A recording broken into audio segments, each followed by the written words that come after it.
Welcome to CIS LA. I'm Kelley Weaver. I'm the host of Crypto Token Talk, the podcast. I'm also the founder and CEO of Melrose PR. We are a LA-based, blockchain-focused PR and communications agency. And full disclosure, we have relationships with all three of the panelists here on stage.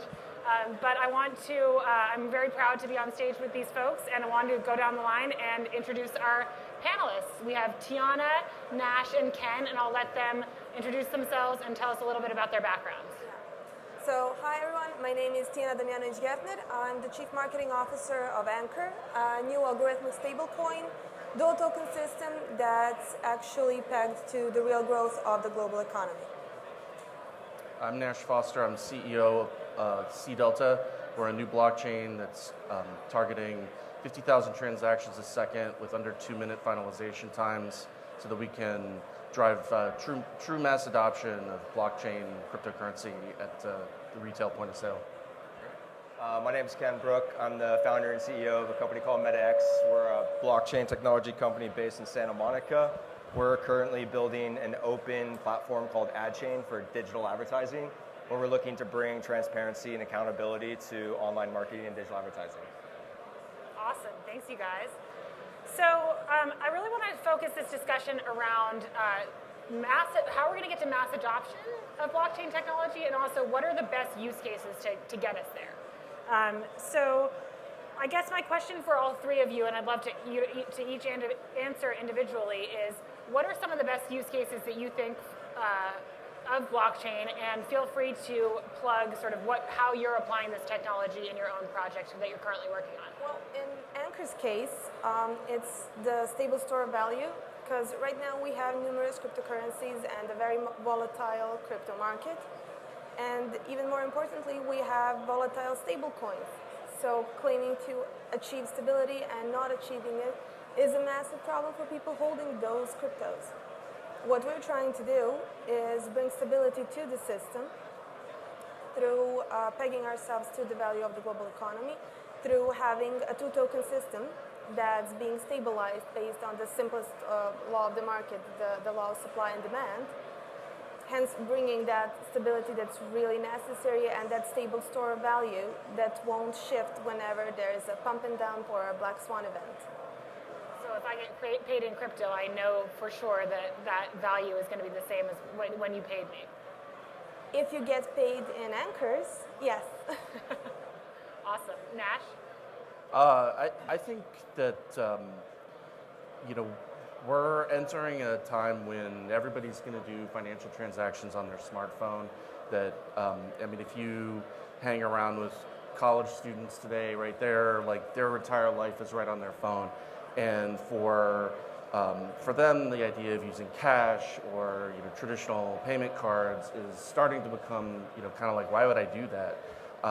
Cryptocurrency is just better than all of the traditional approaches that we have. In 15 or 20 years, people are going to look back and they're going to be like, hey, remember when I used to have a wallet this thick full of credit cards? Those days are rapidly coming to an end, and I think it's going to be replaced with more secure technology like cryptocurrency. Awesome. I think for mass adoption, we need to see the continuous development of the infrastructure. So there's an ongoing effort for education. There needs to be improved UI UX for using crypto and blockchain technologies.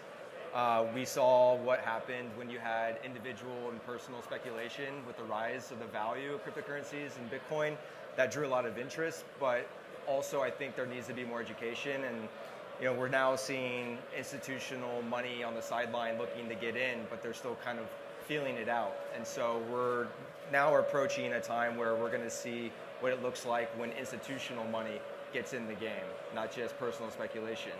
And so where I see the most, ideal use case for a blockchain is when you have, disparate stakeholders in either a network, a vertical, or like an industry, or, a supply chain that do not have the incentive to work together. You can introduce a blockchain-based system that aligns the incentives of those disparate stakeholders within that supply chain or vertical or network and provide an incentive to more efficiently work together and coordinate. And so we're starting to see just more efficiencies all around. In addition to value creation, I think those two things are the most ideal use cases. Yeah. Nash, do you want to comment at all on mass adoption? We obviously see things like Venmo working. We obviously, that's better, isn't it? Is that better?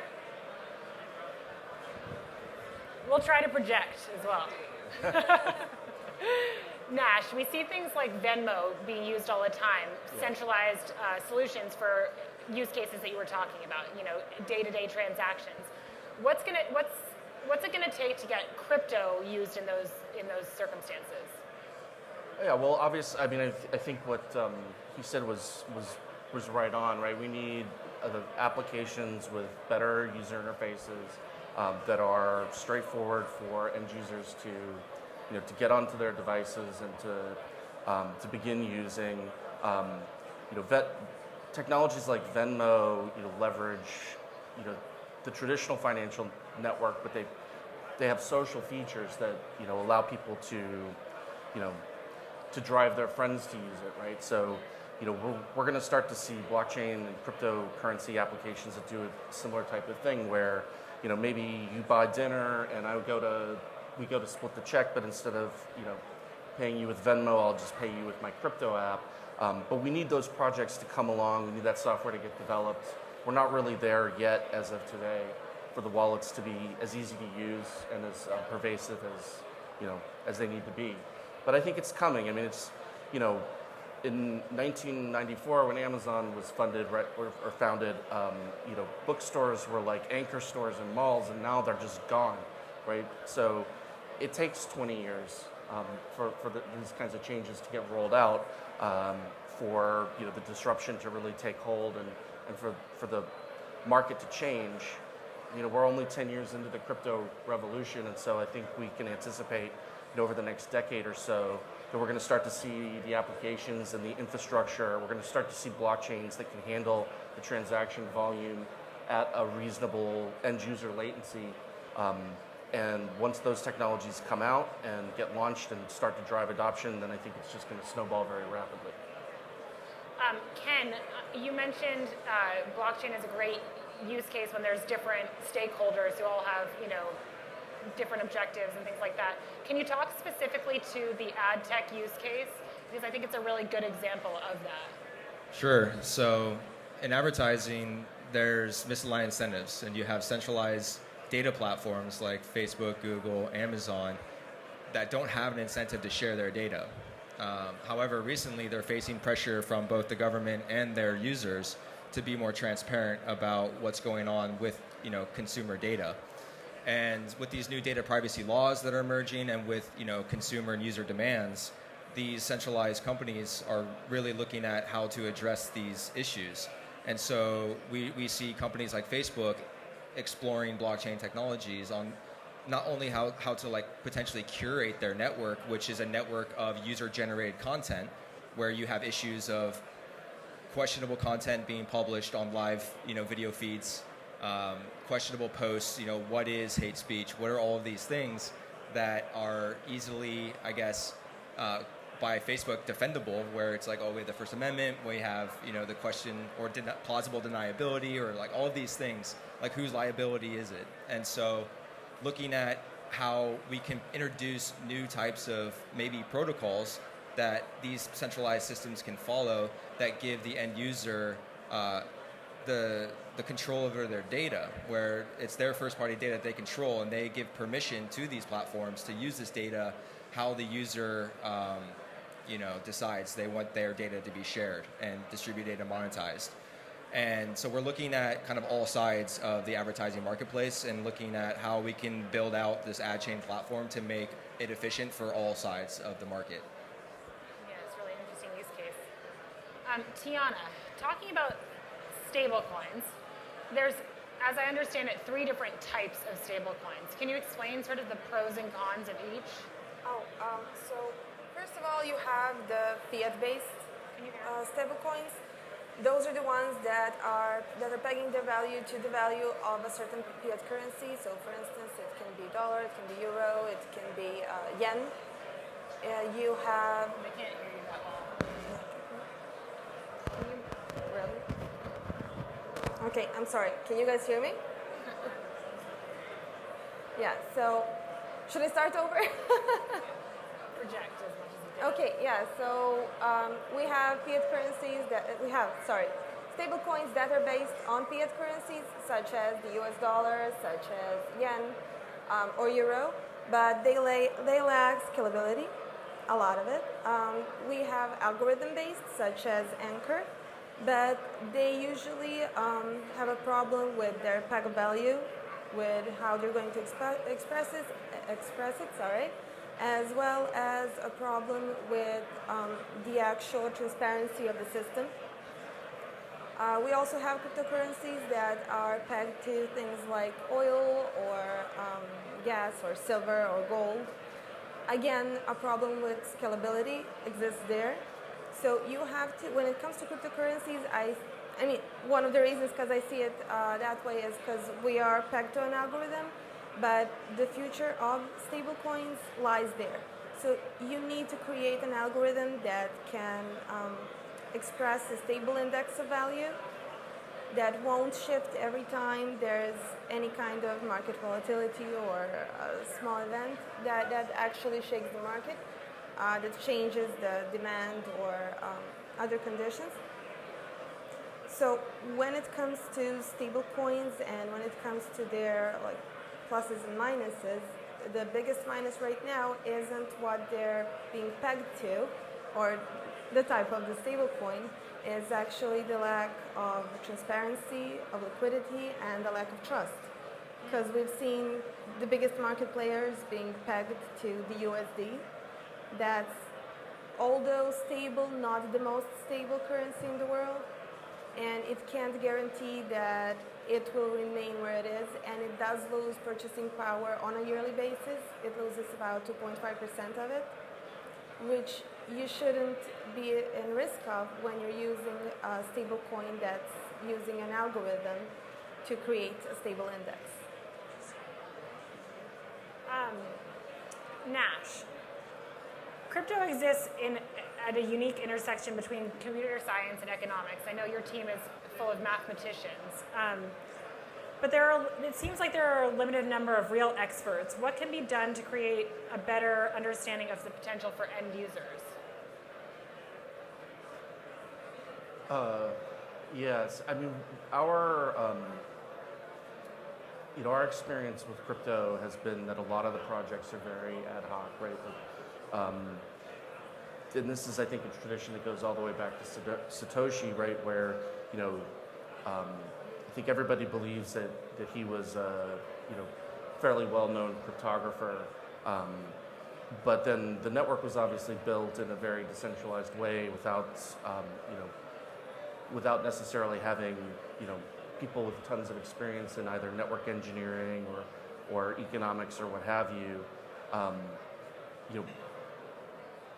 We have tried, with our C Delta project, for example, we've tried really hard to bring in the expertise that's needed in order to create a platform that can appeal, realistically to end users, to merchants, and can be usable, at scale. And I think that's one of the things that sets us apart from other projects is, we're trying to be fairly realistic about monetary policy and the role of governance organizations. Is essentially fulfilling a kind of central banking function within, for a cryptocurrency. The role of stablecoin projects is, very important. I think in terms of helping to create markets that people can get into and move out of. As projects like ours and others mature, I think we're going to see more and more people with a variety of different backgrounds getting interested and getting involved. For sure. Ken, there's a lot of projects that may be dabbling with blockchain technology, and it may not be the best solution. When do you actually need blockchain versus not? I know you've seen this in your own business, and some things you do using blockchain and others you don't. Sure. So it makes sense to explore, maybe introducing a blockchain into your business model if, again, you work with, different parties that have misaligned incentives, where you can introduce a new incentive for them to interoperate together and to actually coordinate and work together more efficiently. Going back to the previous question, the novelty of blockchain is really just the combination of existing fields of expertise, mathematics, cryptography, legal, governance and policy, and of course, code. And what's fascinating about it is it's a combination of all of those things, where when you're executing code, there's a function that's executed. It's not just binary ones and zeros, it's actually doing something that impacts all of those different fields of expertise, where you have to, when designing a crypto economic system, you have to think about, okay, at a global scale, what is this going to do? If there's a currency involved or digital assets involved, you have to go into it with security in mind. You have to go into it with almost the gamification of the system. Can it be gamed? So there's tokenomics. So there's these new primitives that are introduced into regular kind of architecting, software. And I think that's what's really appealing about the ability to build something that changes, it changes the paradigm for many industries. And I think it's going to touch on everything. And so that's what attracts a lot of people. That's why a lot of people come to these events, because they're really curious about, okay, what is this and how is it going to impact me, or how can I be involved in this new way of thinking, this new way of designing systems, this new way of economics.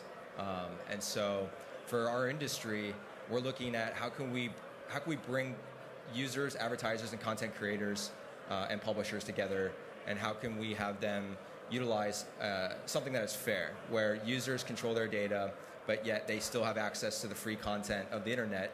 And how can advertisers continue to fund the free internet without being defrauded? And how can you have a thriving ecosystem of independent companies or groups that can survive outside the duopoly of Facebook and Google? How do we create content and distribute content without it being manipulated, or without having misaligned incentives, or without having people understand what's going on? And so blockchain is a serious technology that could be a potential solution to a lot of the issues that we face as an advertising startup. It's interesting in advertising because some of the stakeholders don't actually want the transparency that blockchain might provide, right? I mean, arguably the same thing in finance, where you have all the middlemen. There's the middle market, funds or lenders, and all of a sudden with this new economic primitive, they're obsolete. Where they see this is a more efficient system. So I in many ways, I feel like we're building out parallel universes. Like we're building out a parallel system that proves that it's more efficient than the legacy system. And only until the legacy systems realize that this is, in fact, a more efficient way, will they start to kind of jump ship or start to accept, their fate and either innovate on their own selves or kind of just go away quietly or jump into this new world of crypto. And so we're building out a parallel way to do online advertising, and we're proving out the value through just case studies and just continuous education. And so our industry is entrenched, where you have the holding companies of the advertising agencies that kind of dictate how the money's being spent. So they kind of influence the rest of the industry. And so they make money by obscuring what's going on. There's margin and mystery. And so they don't necessarily like the idea of full transparency. They don't necessarily like the idea of direct payments to publishers, where they have a stake in all the vendors in between. They own the middleman that they pay, so they get a cut, and it's interesting. So it's still an ongoing experiment, really, but we're proving out that this new infrastructure, this parallel way of doing it, is working, and it is more efficient than many of the legacy systems that continue to drive the industry.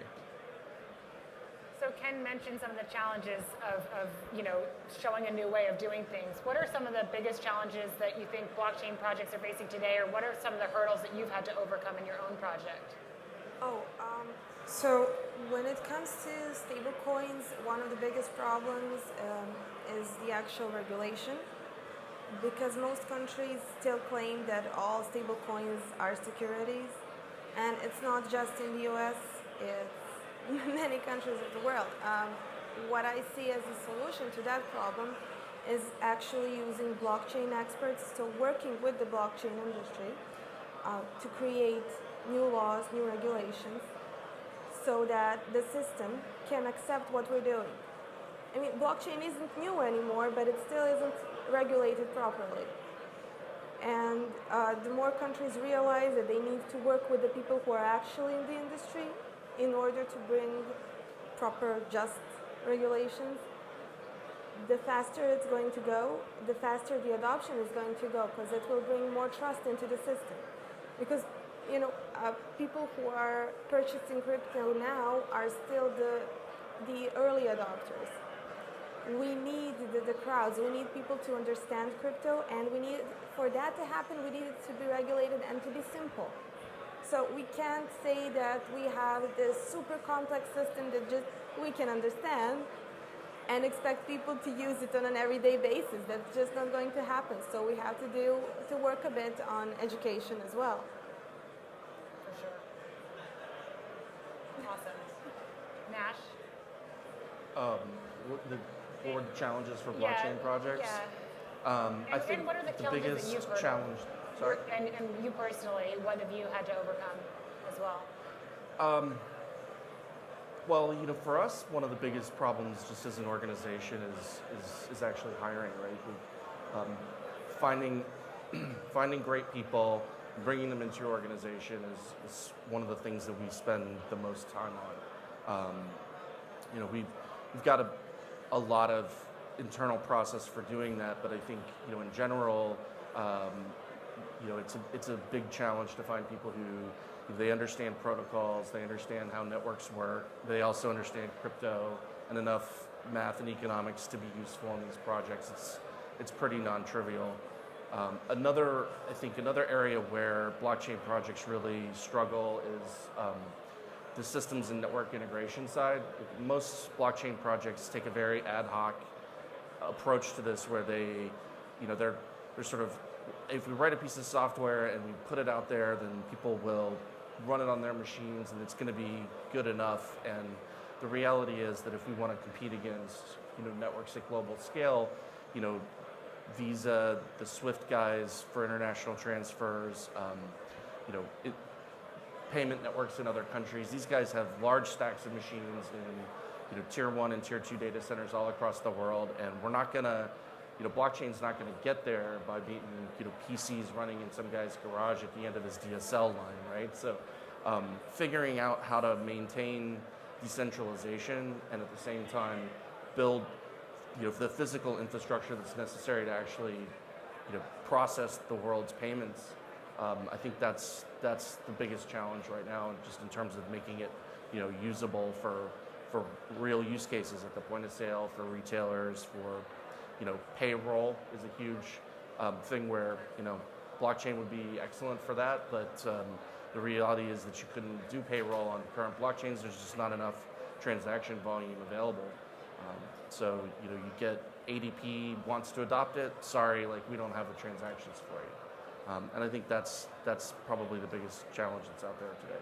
How far into the future do you think it'll be where we'll see real-world solutions that are easy to use and available, like payroll services or something? Right. I mean, I think generally in the software industry, my experience has been that, you know, new solutions take about 10 years to really fully develop and become fully adoptable by, you know, in the mass market, right? So if you look at, like, if you can go all the way back to, you know, the original, like, spreadsheets that came out when PCs were first introduced, and it took 10 years for accountants to figure out how to actually use a spreadsheet.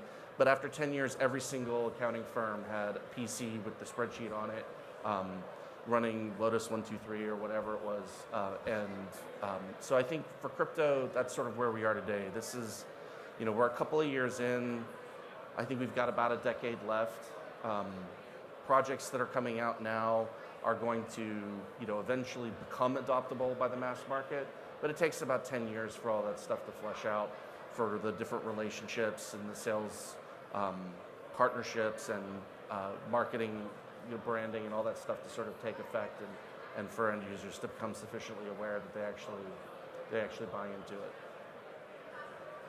All right, Ken, any closing thoughts on mass adoption? And I think we still need to reduce the friction for people and companies and industries to interact with blockchains. And so again, that's going to be in the form of second layer solutions, better UI UX, maybe handling more of the burden of like managing a wallet, or there's just a lot that you have to go through to even begin to use decentralized applications. And we've seen that in the form of lack of adoption, where there's been significant development and it's all been done in a way that will benefit the industry overall. So we'll start to see what works, what doesn't work.